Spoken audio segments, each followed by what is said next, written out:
Quel portefeuille choisir pour pouvoir sauvegarder ses crypto-monnaies? Lorsqu'on se lance en crypto-monnaie et qu'on commence à investir, on se demande quel est le portefeuille idéal pour pouvoir sauvegarder ses crypto-monnaies. Dans cette vidéo, on va parler des portefeuilles à utiliser pour sauvegarder ses crypto-monnaies. Ok? Déjà, ce qu'il faut comprendre, c'est qu'on a les SEX et les DEX. Donc, on a le Centralized Exchange et on a les Decentralized Exchange. Donc, on va parler de tout cela et on va les évaluer en termes de frais, en termes de sécurité et en termes de facilité d'utilisation. Déjà, salut, si c'est la première fois que je tombe sur ma vidéo, moi c'est Cédric. Ça fait aujourd'hui 7 ans que je m'intéresse à la technologie et 3 ans que je m'intéresse aux crypto-monnaies. Alors, abonne-toi pour ne rien rater des prochains sujets. Ici, je parle de crypto-monnaies, de blockchain, de technologie et surtout, aide-moi à atteindre la barre des 1000 abonnés. Alors, une fois que cela est dit, un portefeuille crypto-monnaie est cet organisme-là ou cet outil ou bien ce logiciel qui va permettre de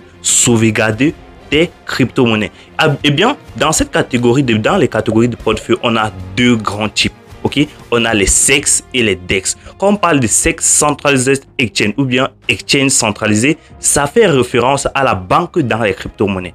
Parce que lorsque vous allez devoir sauvegarder vos cryptos sur un SEX, en fait, vous allez devoir demander à un organisme de sauvegarder vos cryptos à votre place. Ok.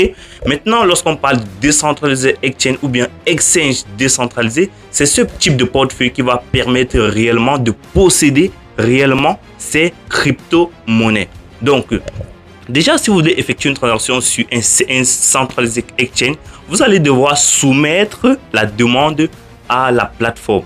Ok, la plateforme va vérifier si vous êtes éligible pour souscrire en fait. Ok, donc vous voyez qu'il y a toujours un organe central. Eh bien, vous allez me demander, mais au début, tu as dit que les crypto-monnaies sont décentralisées. Eh bien, c'est décentralisé, mais là, en fait, vous demandez, il y a les organismes qui permettent d'effectuer des transactions à travers la blockchain. Donc, ils vous permettent de prendre les risques et d'aller sur la blockchain eux-mêmes effectuer des transactions. Or, sur les décentralisés exchanges, bien sûr les exchanges décentralisés, vous détenez vous-même les clés de votre coffre-fort.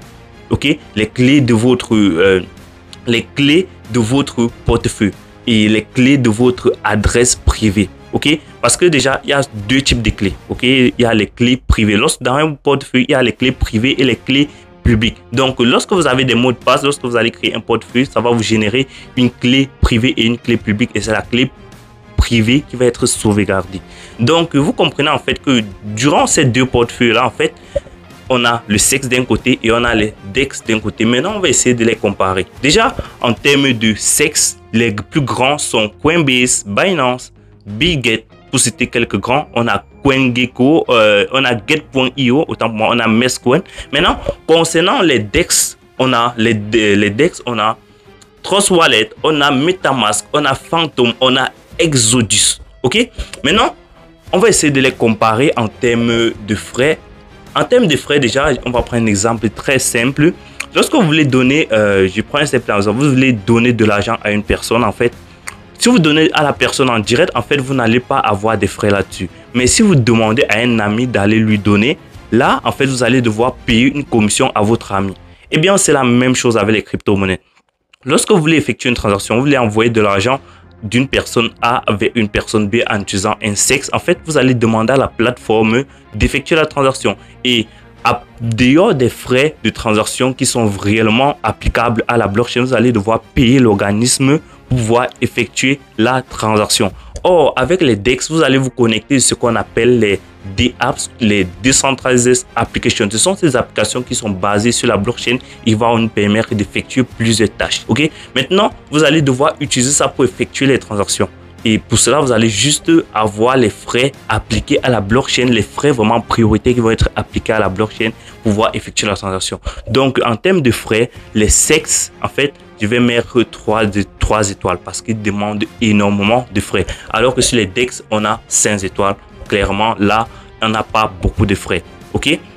Maintenant, le deuxième point, c'est la sécurité. Prenons encore un simple cas. Lorsque vous donnez votre argent à quelqu'un de sécurisé, en fait, là, en fait, c'est pas en sécurité parce que c'est lui qui détient les clés du coffre et il peut s'en aller à chaque moment avec l'argent. C'est la même chose avec un sexe. Lorsque vous sauvegardez vos cryptos sur un sexe, en fait, c'est le sexe qui détient réellement les clés de votre coffre-fort. Et à chaque moment, il peut clôturer, il peut fermer votre compte comme il le veut. Alors que sur Index, vous détenez réellement les clés de votre coffre-fort.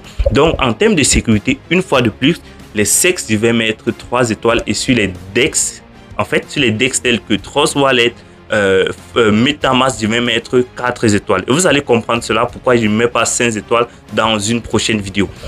Alors, en termes de facilité d'utilisation, les sexes en fait sont vraiment l'interface conviviale pour tout débutant qui débute et qui veut comprendre comment acheter, comment vendre rapidement des crypto-monnaies. C'est sur un sexe qui va devoir débuter. Donc, en termes de facilité, les sexes offrent vraiment une réelle convivialité. Ok. Maintenant, en termes de DEX, vous allez devoir vous connecter sur plusieurs applications telles que Uniswap, PancakeSwap pour pouvoir effectuer des transactions. Et là, c'est un peu plus complexe. Donc, en termes de facilité d'utilisation, les SEX prennent 5 étoiles et les DEX vont prendre 4 étoiles. Ok.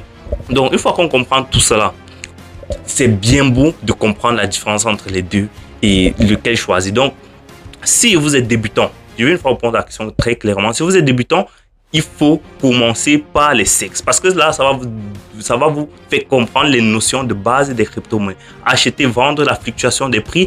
Et après, avec un peu d'expérience, lorsque vous allez acquérir, vous allez devoir aller peu à peu vers les DEX. Alors, j'espère que j'aurai répondu à ta question qui est quel portefeuille choisir entre les sexes et les DEX. On se retrouve dans la prochaine vidéo pour parler, ou bien la prochaine partie pour parler sur comment réellement acheter ces premières crypto-monnaies. Ok, on se retrouve dans la vidéo prochaine.